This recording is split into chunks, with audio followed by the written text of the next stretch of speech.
smash that like button. Woo! Like and subscribe. Good morning, good afternoon, good evening, wherever you may be. This is a quick video about shoes. I've got new shoes. I've got new shoes. The first thing to say is look at the difference between 800 miles and brand new. There's a big difference. I use Salomon X4 extra wide. That's fine, that's my choice. You can choose whatever you want. But just so you can see the difference between them, there's a big difference. People have asked about my shoes, but this is not a recommendation. You need to get the shoes that are good for you. Two of the concepts you have to consider are a toe box, so how much space you have in the toe for your toes, and something called drop, which is how far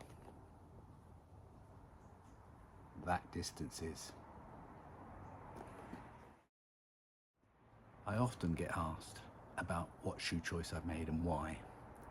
And I've tried to stay away from recommending shoes, so I'm not recommending any. I'm just going to show you the difference for my shoes, for an old shoe and a new shoe. I use a Salomon. It worked for me, might not work for you. But there's a huge difference between a shoe that's been used for 700-800 miles and one that's brand new. So that's what I'm going to cover in this video. First mini subject is actually about feet. I've always needed a wide fit for my feet since I was a child, so I always look for wide fittings if they're at all possible. Now Salomons have a reputation for being quite thin, but they do a wide version, so I buy the wide version. And also to take into account that my feet, my family say my feet are like hobbit feet, I get a size too large for my feet as well as a wide, and that seems to work for me.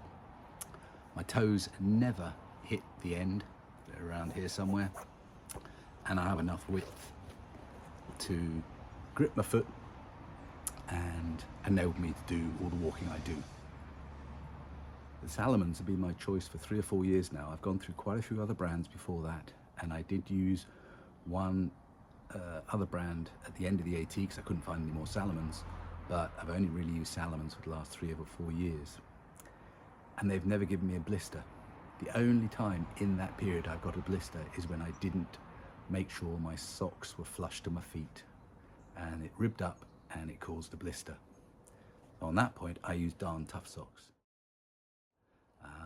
and I've taken advantage of the free replacement offer they give, lifetime offer, and I've replaced my socks 3 times. One of the things about Salomons that I like is they have this pull system where all you do is put your feet in and you pull it, and then your feet, that's it for doing up laces. When you want to undo it, just pull that out and open up and you're done. Very, very easy to take shoes on and off, and for that reason, one of the reasons why I don't use gaiters is because I can take my shoe off really quick, put it back on really quick. A couple of things I would say: I've never had these break, absolutely never. And as a result of this single system, you're not going to be able to relace your shoes to match some of those diagrams you see about this is how you lace it to go downhill, and this is how you lace it to go uphill, and this is if you've got fat feet, this is if you've got a high arch. I don't get involved in any of that. Pretty simple. I just pull, and that's it. So this is just a quick view of how I lace up my shoes. So, put the shoe on.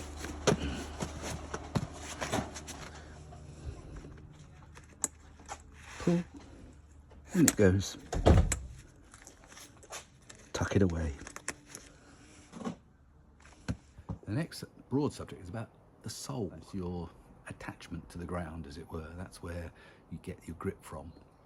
And I can honestly say on a new shoe and an old shoe, yes, the grip does degrade, but I've never gone through the shoe, I've never had the sole come away from the upper, and I've never gone through the toe.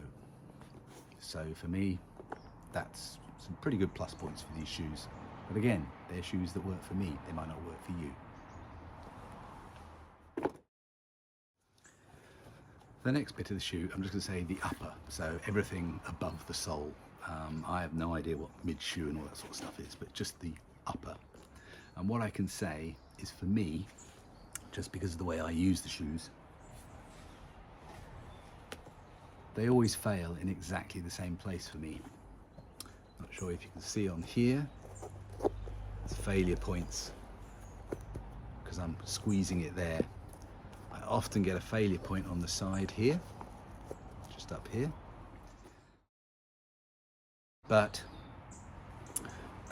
maybe it's my foot, maybe it's how I'm pulling the laces, maybe it's how my gait and what pressure I put on, but that's where they always fail, and if they are going to come apart, it'll be on that section there.